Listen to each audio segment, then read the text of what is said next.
Hi, my name is Stephen Grothy. This is my information speech on the U.S. Hunley.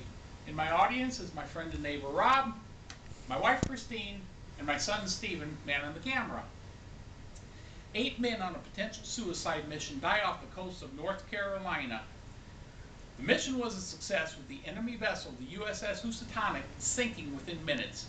5 men died and 150 were rescued, while the vessel that attacked them, the U.S. Hunley, sank to the bottom of the ocean the night of February 17, 1864, during the Union blockade of Charleston.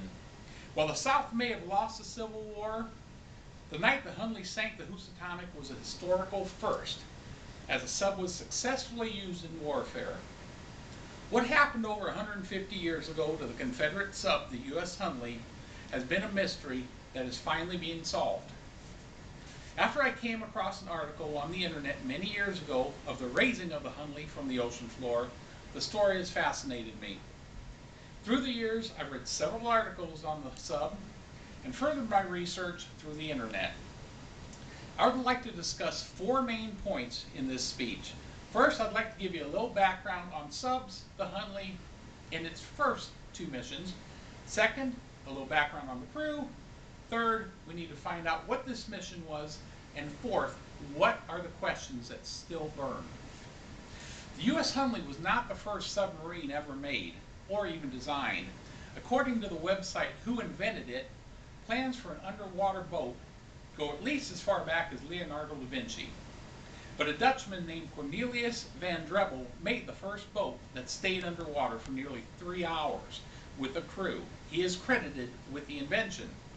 The Hunley was built for the Confederate government in Mobile, Alabama. It was 40 foot long, made of metal, and it was powered by the crew turning a hand crank which spun the propeller. Furthermore, according to a CNN report, before the attack on the USS Housatonic, the Hunley had 2 prior crews. The first lost 5 of the 8 crewmen in August 1863 as it sank when the hatches were not properly sealed during a dive. The second crew, all 8 of them perished, and that happened a month later, and that included the sub's namesake, Horace Hunley. Now, the third and final crew, Lieutenant George Dixon, was chosen as the skipper of the Hunley. He handpicked a crew of 7 to go with him. He must have been a heck of a salesman to convince 7 men to go with him in a sub that has already sank twice. It had been rumored that Lieutenant Dixon carried a bent gold piece with him for good luck. Apparently it had saved his life during the Battle of Shiloh years before.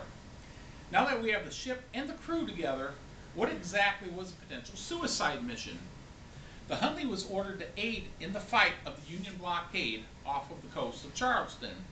It was given orders not to submerge based on its prior history, but to stay low in the water to avoid detection. According to the website Friends of the Hunley, the submarine was outfitted with a 135-foot bomb attached to the end of a 16-foot lanyard and a 150-foot detonation rope.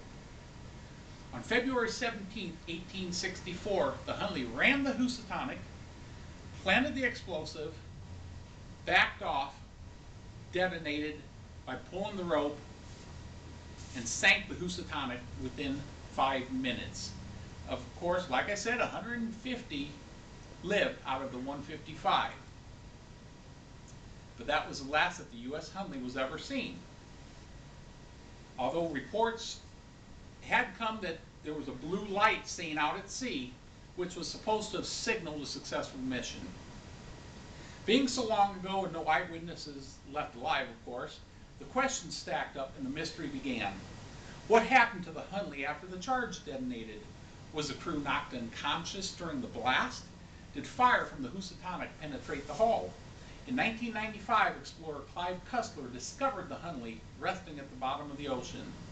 The submarine and its contents, including the crew, were well preserved in the sediment.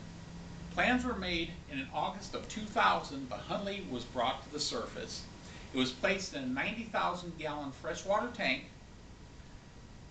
The remains of the crew were removed, autopsied, and given an exquisite burial, again according to the website Friends of the Hunley. The crew were found near their stations in the hull. One carried a shiny, bent gold piece. The last of the sediment is set to be removed this year, hopefully answering some of those lingering questions. We've learned about the sub, the crew, the mission, and the questions left.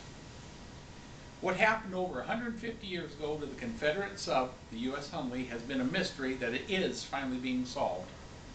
In conclusion, I encourage all of you to play Sherlock Holmes and do a little investigating if this mystery has intrigued you. A great place to start is the website hunley.org. You can read all about the U.S. Hunley, the first sub to ever sink an enemy vessel. Thank you, Rob, my wife Christine, and my cameraman Stephen.